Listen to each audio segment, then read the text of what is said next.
Okay, welcome to chapter one of our book for general psychology or introduction to psychology, depending on what class you're in. I teach this class in Solano in person and at City College online, and the lectures have to be a little bit different because we have activities and stuff like that in Solano, but um, hopefully they are pretty much the same and you can use them to help you as needed. Okay, let's get going. So what we're going to do today is we're going to cover chapter one and talk a little bit about history, practice, and scientific methodology. I'm going to kind of zoom by slides that are pretty much in your book. They're in here because I want to be able to emphasize to you what is important, but that you can go and find in your textbook. I don't necessarily want to make it a 3-hour long lecture by talking about things that you can easily go and find in your book. I think that you will appreciate having your time respected in that way. So when I zoom by things, I will just say, you can go find this in your book. So all right, here we go. Psychology as science. There's kind of two parts to this lecture. And we're gonna kind of talk about people and history first, and then we're gonna talk about the nature of science. All right.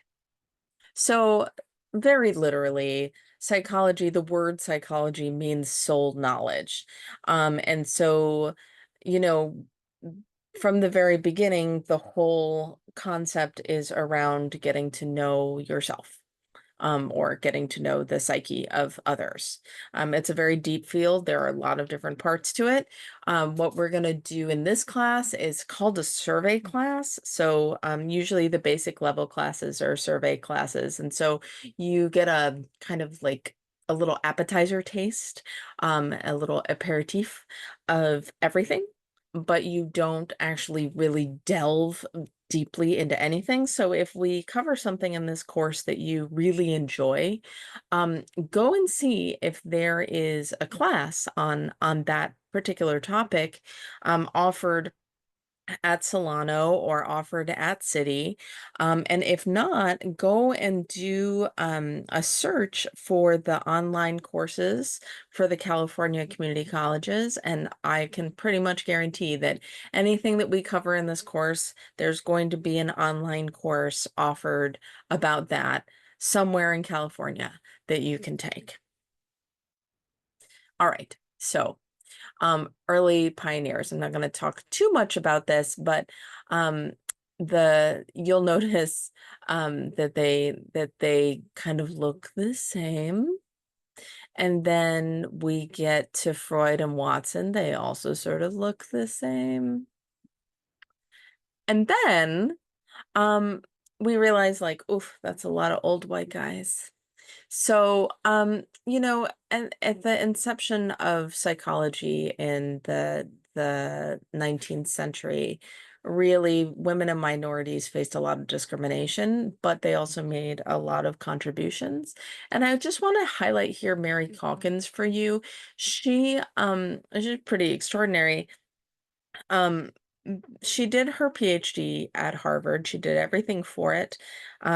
She even defended her dissertation, and the committee, um, she is on record saying that, it was the best defense they've ever seen. But regardless, Harvard refused to give her a PhD because she was a woman, and they did not confer PhDs to women at that time. And what's really extraordinary about this story is that they still won't give her a PhD. Of course, Mary Calkins has long since died, but they've given many degrees to people who have already died, and they just will not do it, citing respect of history, I suppose. But I mean, there's some low-hanging fruit arguments here that refute this logic. So I'd like you to like maybe pause the video and just think for a second about what those low-hanging fruits might be. I will say, if you haven't been able to think of any, I would encourage you to start by thinking about things like segregation and slavery and other discrimination-based policies, and whether we still hold on to those discrimination-based policies and refuse to rectify those situations or not, and then decide whether you think that Harvard is doing the right thing. So, um, just to follow the theme of women and minorities in psychology, Margaret Washburn was the first woman to actually receive a PhD in psychology. I actually think this might have been before Mary Calkins, but it was definitely not from Harvard. I want to highlight George Sanchez because he was a very prominent early pioneer in educational and cultural psychology. But again, as a minority, he did not get the recognition at the time that he should have gotten. So I just want to talk a little bit about the weird perspective, Western educated. Um, ooh, it's kind of escaping me at this point. Don't worry, it'll come back. But it basically represents the westernized view, the rich, that's what the R is, and the democratic, that's what the D is. Still don't remember what the I is. Not to worry, it'll come to me. But the issue is that these sources are basically exclusionary of most of the world. So we're talking here that most of the psychological research comes from the United States, comes from Western Europe, and that's a very specific cultural context. Most importantly, those are pretty individualistic cultures, and we'll talk about that a little bit later on in the lecture. But the problem is that when you base an entire field on, sort of the perspective of one small group of cultures, what you end up with is a field that does not apply well to other cultures. And it basically erases the needs and the perspectives and the very unique and applicable ideas of other cultures. So, we end up in this situation where, because the research is from those places, the textbooks are based on that research, and so we end up reading textbooks that are from those places, and then we end up basing courses on them, right? This course included. So, we're going to talk later on in the course about bias, but I just want to point out to you that the psychology that we cover in this class is not all the psychology that there is. We're going to get to that. So, the other issue is that it really just, when we don't have theories that are based on everyone, we end up having nothing that explains it all. An argument can be made that we would not be able to do that even if we studied everybody, but either way. And so I just wanted you to think about the ideas on this slide. Um, you know, we had there's some inherent issues about having favorite theories, and I've only highlighted one of them. I've only highlighted the cultural issues, but there's certainly others, right?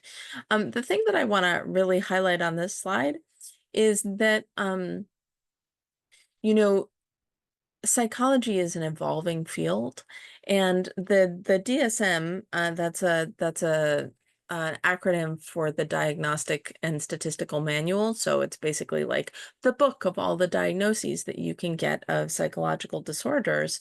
There have been many versions of it over the years, and you know, as the versions um, succeed the previous versions, the definition of psychological disorders changes, right? So, what was in the DSM-2, is nothing like what was in the DSM-5, really. And, up until 1973, I think it was, homosexuality was considered to be a mental disorder, right? So that's just an example. But we need to be very careful about the cultural expectations and the cultural um, biases that we put onto psychology. Um, I really want to emphasize here that it is very tempting when you're taking this class to point at a theory or something and say, "Oh, that's my mom or my dad or my cousin or my best friend or whatever." Be really careful about putting labels on people that because it really can harm them. If you turn to somebody and you say, "Oh, you have bipolar disorder," or "You're a narcissist," or whatever, like there's a reason why clinicians spend many years in school before they're allowed to diagnose anyone. You, with one class of psychology under your belt, should not be going around doing that. So please, you keep your opinion of the label that the people around you might have to yourself, because you can really harm them, right? If you are further curious about whatever disorder we're talking about, I think that's great. You should explore that, and it doesn't mean that they don't have that label. It's just that um the usefulness of sharing that is very often outweighed by the damage that you can do. All right. So, um, I want to explain that the PowerPoints that we use in this course were developed by the publisher of your book, and then I took them and I modified them and expanded upon them and all of that stuff. And these little blue bubbles that you see in the corner here are obviously my part of my contributions. But I really want to emphasize that, these are sections in your book, right? Like these are sections in the first chapter of your book. But as like I've been talking about, this does not reflect the whole of human experience. Just want to, keep that in mind. So I've added in this slide, which gives you an idea of what other stuff is out there, right? And a little bit of the sausage making here. There is something called a course outline of record. It is linked off of your syllabus. And in the course outline of record, it tells you everything that City College has agreed to teach you in this class. And that has been accepted by the state. And it goes beyond that because, this is a transferable course to the CSUs and also to the UCs. And the commitment that we make is that basically we all the instructors who teach it statewide are teaching you certain basic things. And they don't include any of this. They don't include anything that is on this slide. And what I want you to understand about that is that while there is no space in this course to cover these things, because I tell you, all the space is taken up by the things that I am required to teach you. I'm going to try to create that space whenever we can and make sure that, your assignments give you space to bring your own cultural context to the work that you do. In this class, you're going to spend a lot of time reflecting on your own experience. You're going to spend a lot of time reflecting on what you do in your life and how you think. And I'm really hoping that you feel comfortable bringing your own cultural context, even though it might not be from that Western educated, democratic background, right? Okay. So let's pivot here a little bit and talk about psychologists. This is in your book. This is just some types of psychologists for you. Um, for research let me go back. So these are applied psychologists. These are people who work with people. But researchers don't even necessarily see people in their work. But when they do, it's in a scientific context. So it's when they're doing studies or something like that. So neuroscientists, for example, sometimes they don't even see the people whose brains they're studying, like in that picture there. But like there's a lot of areas that you can research in that do not involve working directly with people in a sort of a helping way, like the more applied these more applied professions are. This is all kind of academic. So I just want to talk for a second about the distinction between psychiatrist and psychologist because it's an important one. Psychiatrists are doctors and they're medically trained. So they're the ones prescribing medications. They can manage your medications. Um, they don't usually do therapy. Their entire professional life is typically taken up by medication management. Some of them are in research, but they don't usually do therapy, and you probably don't want them to. Because they have very limited training in mental health disorders, treatment, therapy. They're, like I said, they're doctors. They went to medical school. So if they want to learn those therapeutic skills that psychologists know, that other kinds of therapists know, they have to do more school. So typically they just haven't done that. Some do, but most do not. Psychologists can be a lot of things, but they typically focus on testing, like for learning differences. So, like if you have ADHD, chances are that the person who did your testing was a psychologist. Many of them are trained to do therapy. So, there's this cool doctoral degree called a PsyD. We'll talk about other degrees in the next slides, but we actually don't talk about PsyDs on those slides. And that's a doctoral degree in like direct service work with human beings. And I just want to emphasize that not all therapists are psychologists and not all psychologists are therapists, right? So what do you do if you are looking for help? So if you are looking for help, unless you're looking just for meds, you don't you're not looking for a psychiatrist. Now, that is not to say that like let's say you have Kaiser, um, and you go to your primary care physician and you say, I'm experiencing a mental health issue, and they will refer you to the mental health team there, and you might end up seeing a psychiatrist for sure for medication management. You might also end up seeing a psychologist, maybe for testing. But very likely you're going to end up seeing somebody called a licensed clinical social worker, a licensed marriage and family therapist, a licensed professional clinical counselor. There's a few more, but these are the main ones, and those are the therapists. Those are the people who are sitting in the room with you, doing the work to see what's going on with you, to kind of support you and get you going on the right path. So back to the sort of professional side of this.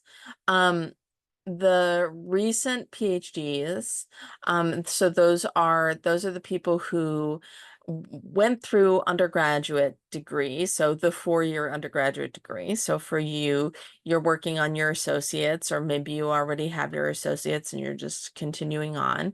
And then you take that 2-year degree and you go and you get a 4-year degree. And then maybe you go and you get a master's degree, which is typically, not always, another 2 years. And then let's say you think to yourself, hey, I really want to teach in a college, or I really want to do research. Then you would go forward and get a PhD. And that's sort of reflected in the pie chart here.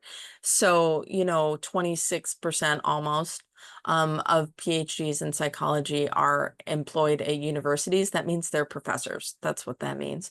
And then, kind of all these other contexts. But like almost the same proportion as hospital and human services. I would be curious to know what the breakdown there is between like direct service and administration, because I personally have met very few psychologists at the PhD level who work directly with people. So anyway, that's just an interesting thing to think about. I wonder about that. Um, what this doesn't do, I felt it a little strange that your book created this diagram for you about PhDs, but didn't talk about people with bachelor's or master's degrees in psychology. I thought that was interesting. So I created a slide. I have a bachelor's degree in psychology, and I want to emphasize to you that um, in general, this is not true for everybody, but in general, a bachelor's degree in psychology is almost always a stepping stone. So it's usually something that is preparing you for a further degree, or it's for personal interest because you really like psychology, or it's because you really like psychology and the kind of job you want is the kind of job that just says, you can have any kind of bachelor's. So I just want you to think very carefully about that. If the psychology degree is your goal, and reminding you, I have one, that you should be very clear about why it is your goal.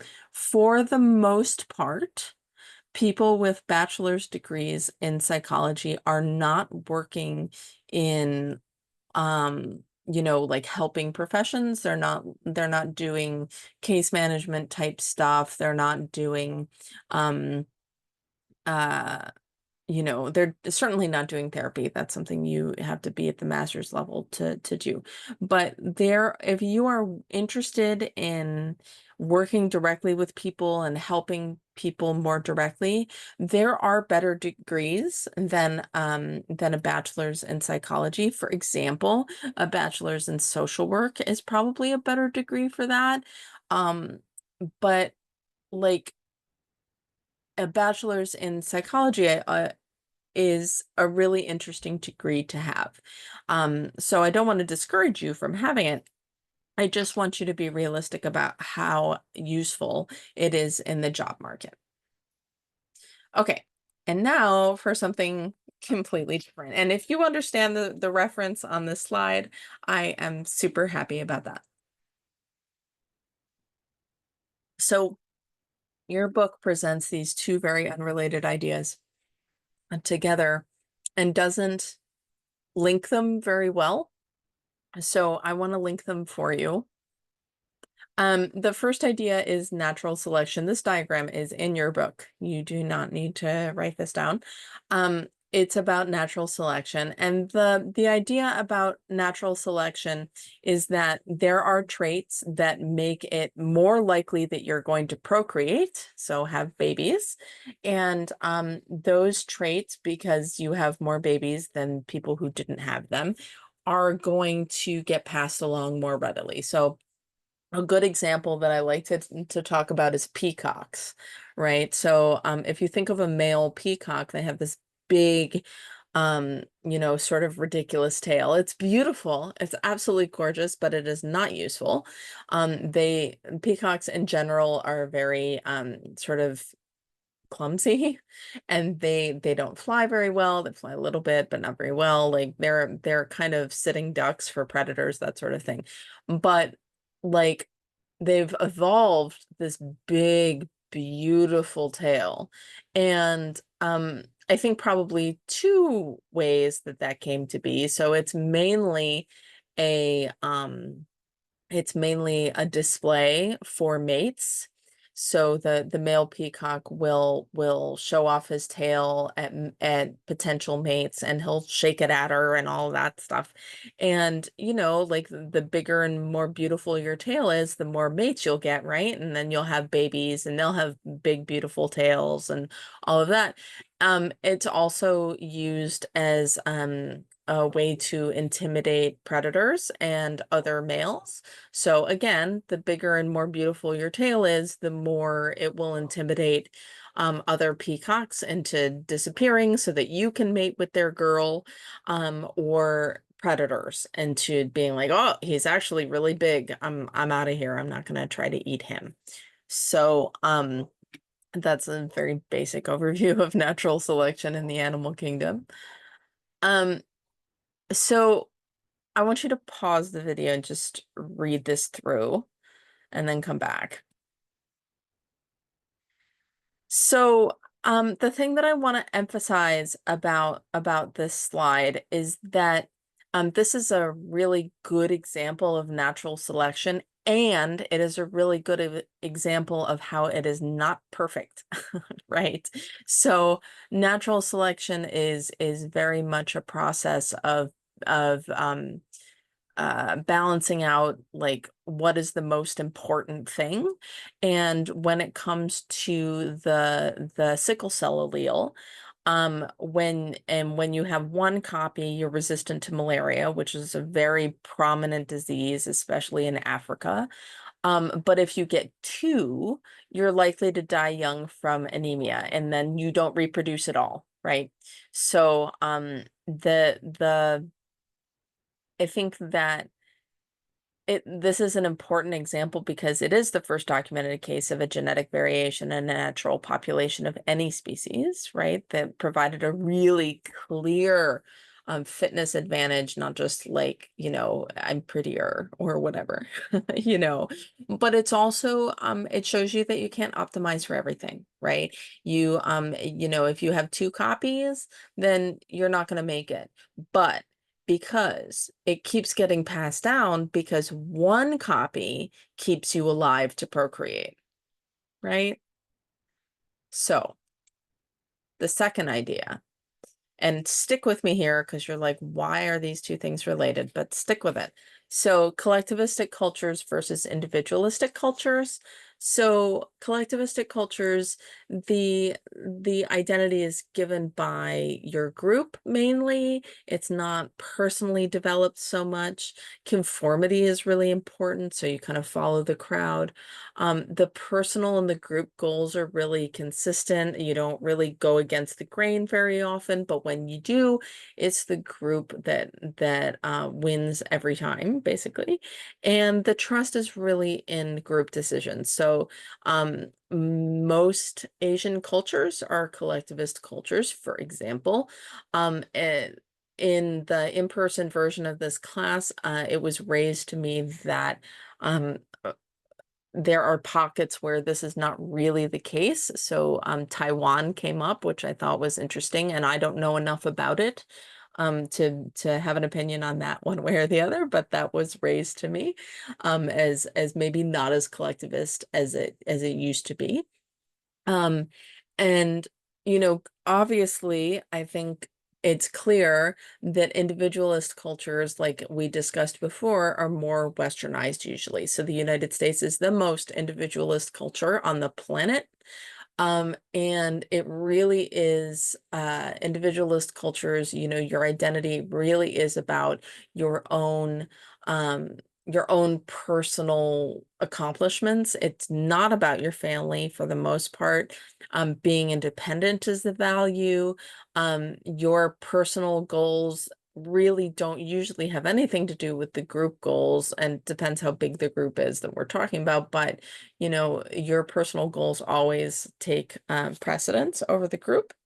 And the trust is really about individual decisions. And you can see why this can have benefits, but it also can be a little bit problematic. So, if you think about the political climate that we're in right now, this kind of mindset has caused some problems for us.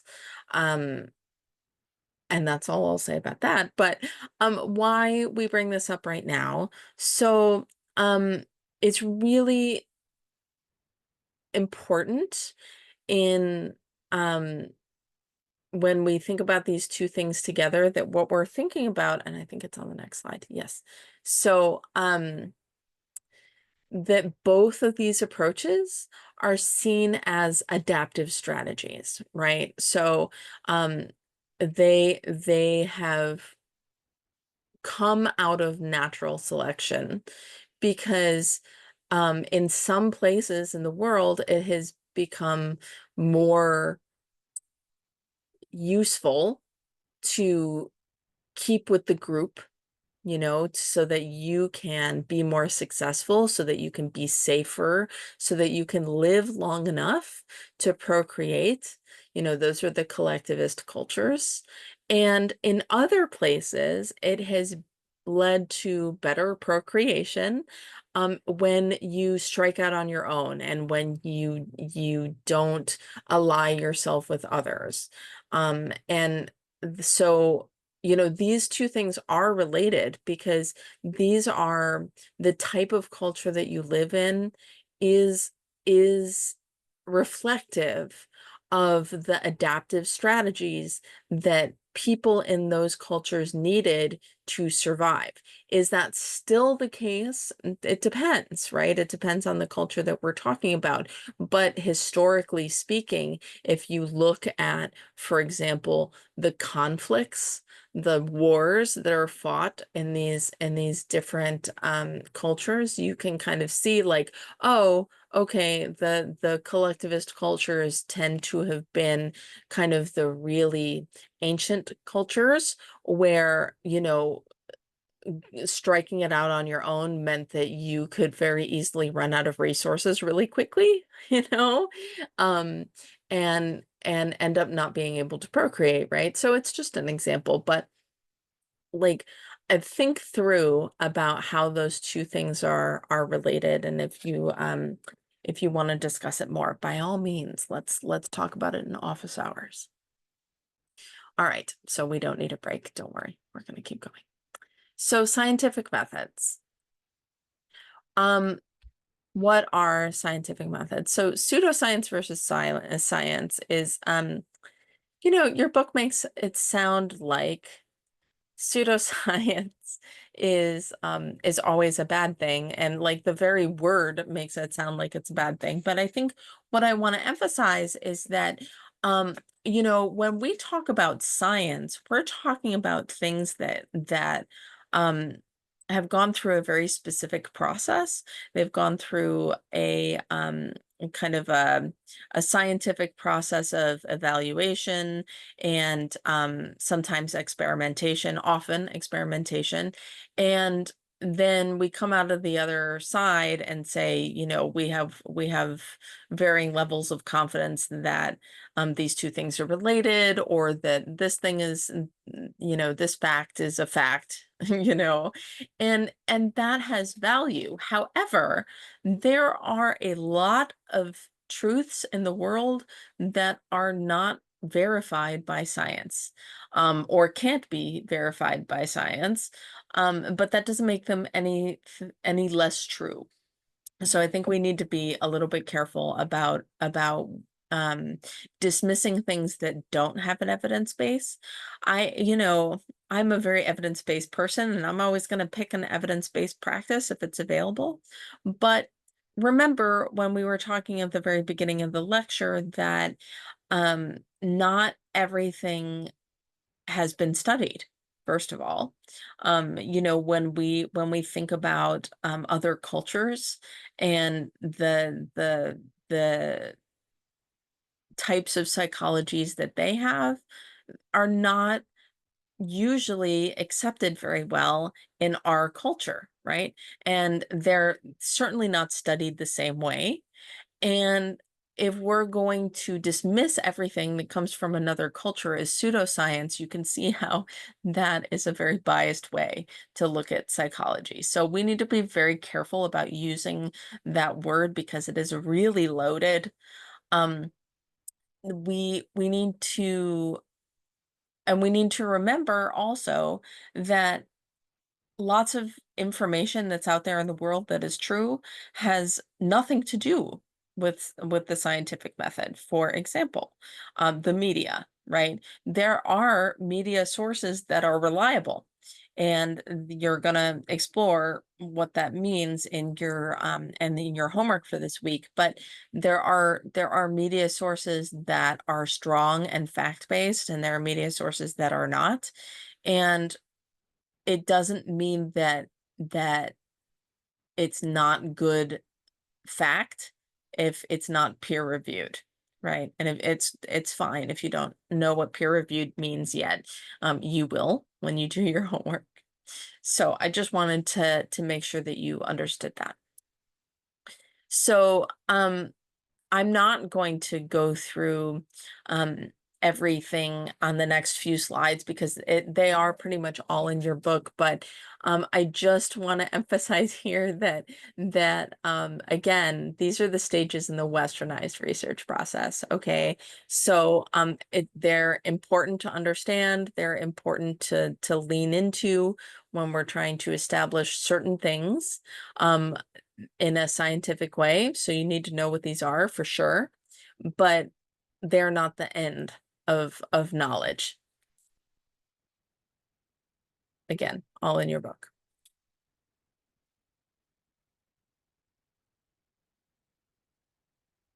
Okay. So the stages of an experiment, same idea, right? Um, so I do want you to understand the difference between an independent variable and a dependent variable. I do think that's really important. So, we'll get to that in just one second. But um, this box comes from your book as well, and I just want to point out that all these things are not created equal. So, some of them are more important than others, and that the I would say that internal coherence, so like is it logical, does it make sense, is probably the most important part, followed by predictive accuracy. Like how good is how good is any theory if it can't predict something, right? And and I would also say that economy probably comes last for me.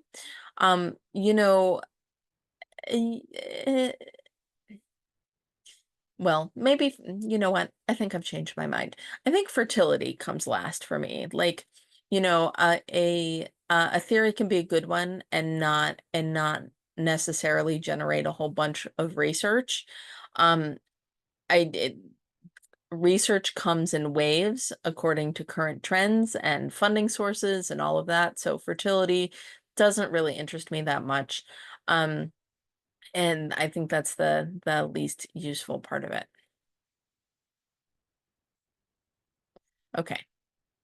So you should be familiar with this probably from high school, but it is definitely in your book.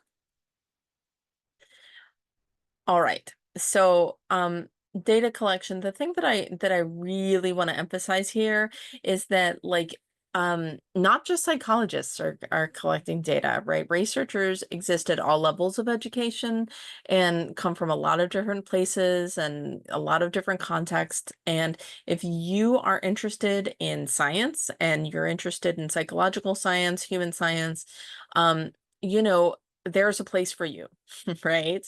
So a lot of people who end up going to get their doctorate in psychology or whatever, build up their transcript and resume. In the academic world, it's called a curriculum vitae, CV.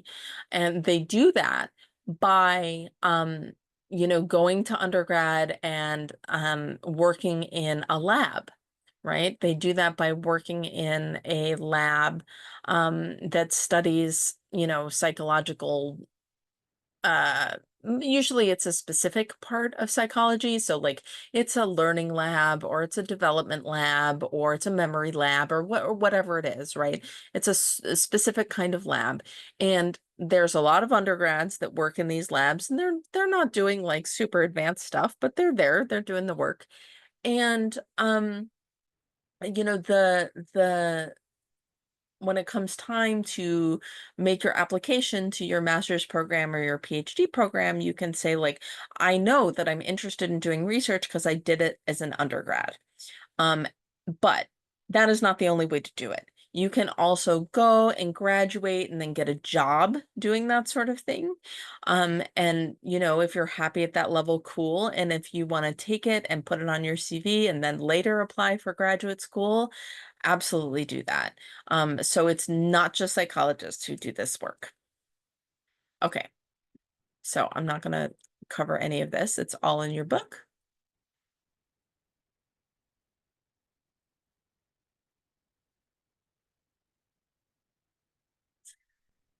Um, Correlation is important because I really want to emphasize that positive correlation and negative correlation do not have anything to do with good and bad. Positive correlation means that as one variable increases, the other variable also increases. And negative correlation means that as one variable increases, the other one decreases. That's all it means. In psychology, the words positive and negative almost never mean good and bad. Almost never.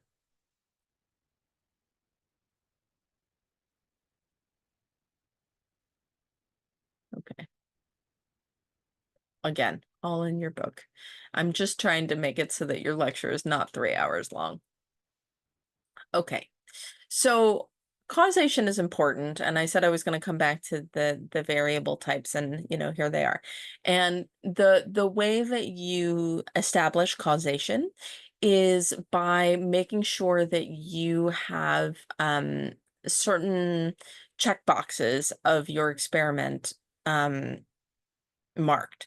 So you need to make sure that your subjects are randomly assigned to groups, so that it's not just differences that the people came in with that account for the result of the experiment. That that because it was random and the groups are basically the same, that whatever you come out with is the result of the experiment. Okay. And also you need to make sure that there's a control condition, and the control is like, we do nothing. So again, if you don't have a control, you don't know that what came out of it isn't just because time passed, right? Okay, here's an example. So if you skin your knee, all right, and you don't do anything, eventually it will heal. If you put Neosporin on it, it will heal faster. Okay. How did they find out that that was true? So what they did was, essentially, I'm paraphrasing, they took two skin knees that were basically the same kind of skin knee. They put Neosporin on one, they did nothing to the other, right? The one where you do nothing, that's the control, and they see which one heals faster, right? Experimental control. The independent variable is the one that changes, and that might go up against how you think in your head, but that's the one that the researcher is like, let's make this more, let's make this less, so that you can see what the effect is. So in the example that we just had, it would be like, for example, the amount of Neosporin, right? The dependent variable is to the thing that we measure, so it would be like the size of the wound. So here's a little quick way to test yourself. So um you might want to I actually think it's probably a good idea for you to pause the video, look through these, make the decisions for yourself, like which one here is the independent variable, which one is the dependent variable, and then I'll bring up the answers for you, and you can see if you got it right. And if you didn't get it right, it's probably a good idea to go back to your book and look again and try to see if you can make it make more sense. But also, there's a bunch of really good videos about this on YouTube. So pause the video now because I'm about to pull up the answers. Okay, and here are the answers.